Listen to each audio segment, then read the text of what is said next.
जय श्री राधे, जय श्री श्याम। आज हम बड़ी ही सुंदर एक कथा वर्णन करने वाले हैं। वो कथा है राजा उग्रसेन की।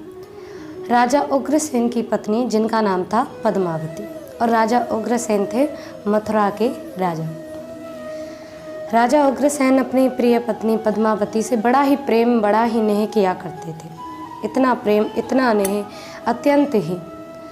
तो एक दिन रानी पद्मावती के पिता ने उन्हें स्नेहपूर्वक अपने मायके बुला लिया और कहा कि पुत्री, आपको देखे हुए कितने वर्ष बीत गए, इसलिए आप यहाँ आ जाएं। तो उन्हें बुलवाया। उग्रसेन की आज्ञा पा करके पद्मावती अपने पिता के घर जा पहुँची।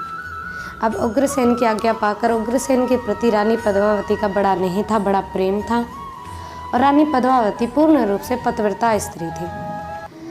तो रानी पद्मावती एक दिन अपने पिता के यहाँ किसी बाग में भ्रमण कर रही थी। सखी सहेलियों के साथ में जब भ्रमण कर रही थी तो एक गौभिल नामक राक्षस उसी समय उस बाग से निकल के जा रहा था कि उसकी दृष्टि पड़ गई पद्मावती पर। दृष्टि पड़ते ही मन में विचार किया कि इस स्त्री को कैसे अपने अनुकूल किया जाए, ये स्त्री कैसे मेरी हो सकती है। फिर विचार किया कि ये तो उग्रसेन की प्रिय पत्नी है, पतिव्रता है, आसानी से तो ये मेरे अनुकूल नहीं हो पाएगी। तो गौभिल ने उसी समय राजा उग्रसेन का रूप बना लिया, क्योंकि मायावी राक्षस था तो माया से उग्रसेन का रूप बना लिया। और जब उग्रसेन का रूप बनाया, पद्मावती के पास जाकर के थोड़ी सी दूरी पर एक शिला पर बैठकर गीत गाने लगा।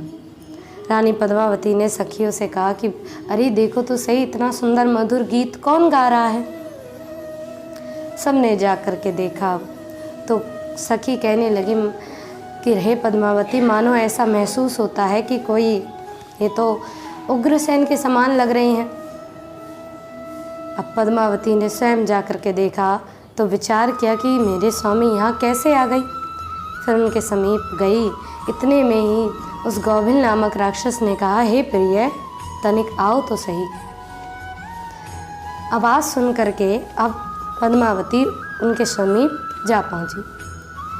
अब उस राक्षस के समीप जैसे ही जा पहुंची, अब तो पद्मावती कहने लगी, प्रभु आप यहाँ कैसे। तो उस उग्रसेन रूप धारण किए हुए गौभिल ने कहा कि देवी, आप तो मेरी प्रिया हैं और आपके बिना एक क्षण भी मेरा अब जीवन नहीं।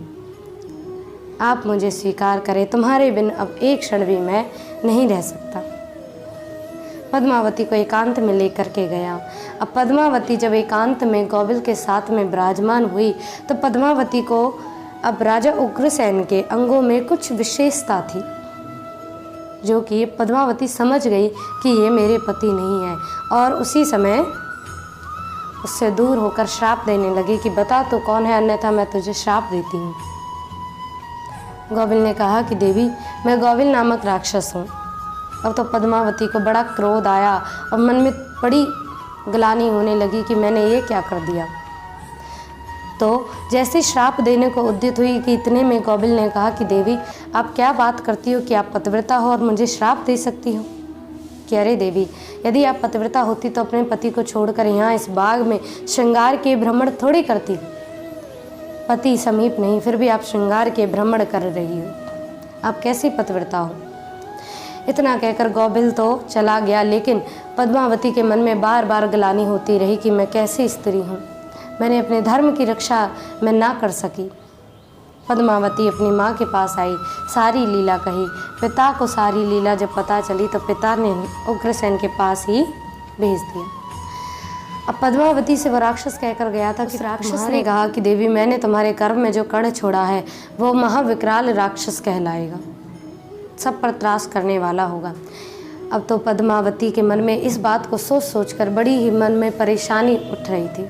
पद्मावती गर्भवती हो चुकी थी। राजा उग्रसेन को कुछ ज्ञात नहीं था। पद्मावती का गर्भ बढ़ता रहा। पद्मावती ने उस गर्भ को धारण किए रखा। 9 वर्ष तक वो गर्भ धारण करती रही, लेकिन उसके पश्चात जब संतान उत्पन्न हुई तो सब पंडितों ने आकर के कहा कि महाराज, इस पुत्र का त्याग कर दें, अन्यथा ये पुत्र आपके लिए कष्टकारी साबित होगा।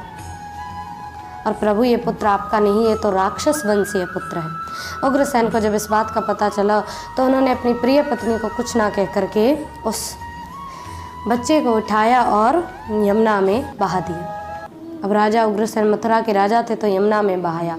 अब मथुरा में अब जैसे ही यमुना में बहाया तो अगले दिन वो पुत्र टोकरी में पड़ा हुआ यमुना में बेल इत्यादि पत्रों से लिपटा हुआ यमुना में बहता चला आ रहा था। और प्रातःकाल श्री सूरसेन जी महाराज यमुना में प्रार्थना कर रहे थे।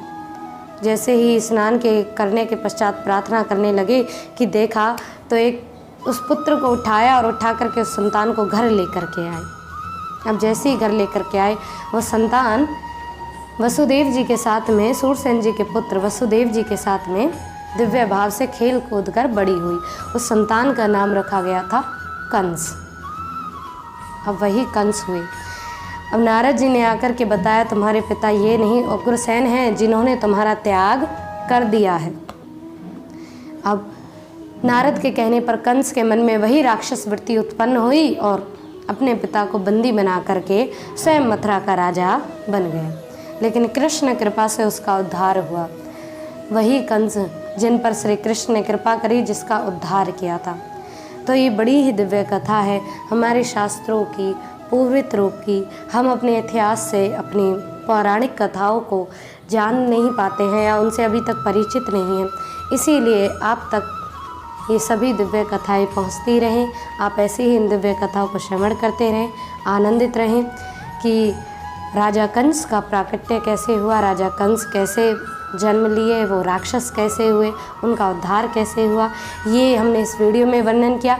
आगे भी अन्य ऐसी दिव्य कथाओं को हम वर्णन करते रहेंगे। तब तक के लिए आप आनंदित रहें, प्रसन्न रहें।